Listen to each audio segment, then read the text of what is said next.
In August 1971, the President of the United States killed the gold standard with a televised speech, and nobody rioted.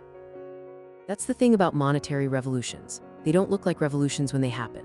Richard Nixon walked to a camera at Camp David on a Sunday evening and announced that America would no longer convert dollars to gold on demand.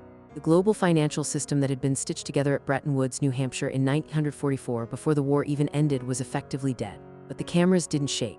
The markets didn't close. Life continued, which tells you something important. The system was already broken. Nixon didn't kill it, he just admitted it. Let's rewind to 1944. The Allies were winning. The war in Europe was winding down, and the question facing every major power was simple. What happens to global trade when the shooting stops? The Bretton Woods Conference assembled economists, diplomats, and finance ministers at a hotel in New Hampshire to design a new world order. And they did it around one immutable fact. The United States held most of the world's gold. So here's what they built. The dollar would be pegged to gold at $1.35 per ounce. All other currencies would peg to the dollar. This created a fixed exchange system. No more guessing games, no more currency crises every time the wind shifted. Britain's pound, France's franc, West Germany's mark, they all knew exactly what they were worth relative to gold, relative to the dollar, relative to each other. It was elegant, it was stable, it was a cage. And here's the incentive nobody talks about explicitly. America got to print dollars and the world had to accept them. The dollar wasn't just a currency. It was American power wearing a suit. Every central bank needed dollars to settle international trade. Every government wanted dollars in its vaults. The US Treasury essentially got an interest-free loan from the entire planet. And this is where the math started to fail. This only works if people believe you can actually convert those dollars into gold whenever you want. By the 1960s, that belief was cracking. The US was running deficits. The Vietnam War was expensive. The space race was expensive. Social programs were expensive. America was printing dollars faster than it was earning gold. Smart people, bankers, finance ministers, people who actually studied the numbers, started doing the math. They realized the US didn't have nearly enough gold to back all the dollars in circulation. The emperor had no clothes, or rather the emperor's vault was less than half full. So they tested it. In 1968, a group of central banks tried to redeem dollars for gold in large quantities. The US watched its gold reserves drain. By the early 1970s, the hemorrhaging was accelerating. France's Charles de Gaulle had already started calling out the Khan. He literally demanded gold for French dollars. He understood that the Bretton Woods system was a mechanism for American subsidy, and he was right. But when you're right about a rigged game, the only solution is to stop playing. By August 1971, Nixon's economic advisors had one message. The run is starting. Foreign governments are going to demand gold. We can't pay them all, so you have three choices. Raise the price of gold, which admits the system is broken, impose gold export controls, which is essentially a default, or end gold convertibility altogether and let currencies float. Nixon chose option 3. He called it the Nixon shock, though it was less shocking than inevitable.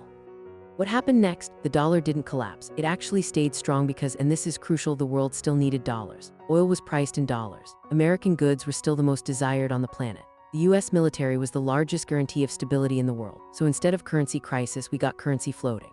Exchange rates moved daily based on supply and demand, not government decree. It was messier. It was more volatile. But it was honest. Real reshaping took years to fully unfold. Without a gold anchor, central banks had to manage currency stability through interest rates and reserve policies. Inflation spiked in the 1970s because governments could now print without the discipline of gold. The petrodollar system emerged. OPEC agreed to price oil in dollars, which gave the currency a new anchor, a new power source. The US got to keep its monetary privilege. It just looked different. For developing nations, the shift was brutal. When currencies floated, their debts, often borrowed in dollars, suddenly became more expensive to repay.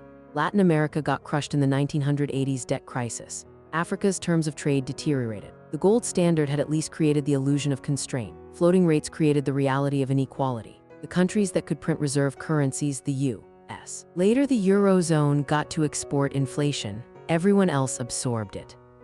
Here's what Bretton Woods actually was: a way to rebuild the world after catastrophe while preserving American dominance. It worked for 27 years because the U.S. was genuinely the world's strongest economy. But it contained the seeds of its own failure. It required unlimited faith in American fiscal discipline. Once that faith cracked, the system couldn't survive. Nixon didn't break Bretton Woods. Deficit spending, inflation, and geopolitics did. Nixon just stopped pretending. In the final twist, ending gold convertibility didn't end dollar dominance. It actually freed the US to expand monetary policy without constraint.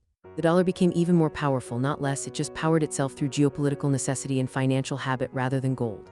Today, 50 years later, the dollar still dominates global reserves, still prices oil, still underpins international trade. Bretton Woods died. But American monetary primacy didn't, it just evolved. So did the end of gold convertibility reshape global finance? Absolutely. It shifted from a fixed system to a floating one. It moved power from the gold vault to the printing press. It created new winners and losers. But it didn't weaken the dollar, it weaponized it. And that asymmetry, that's what still defines global finance today. This video is for educational and informational purposes only and is not financial advice. Always do your own research. Subscribe to track how yesterday's geopolitical bets still shape today's wealth distribution. This video is for educational and informational purposes only and is not financial advice. Always do your own research.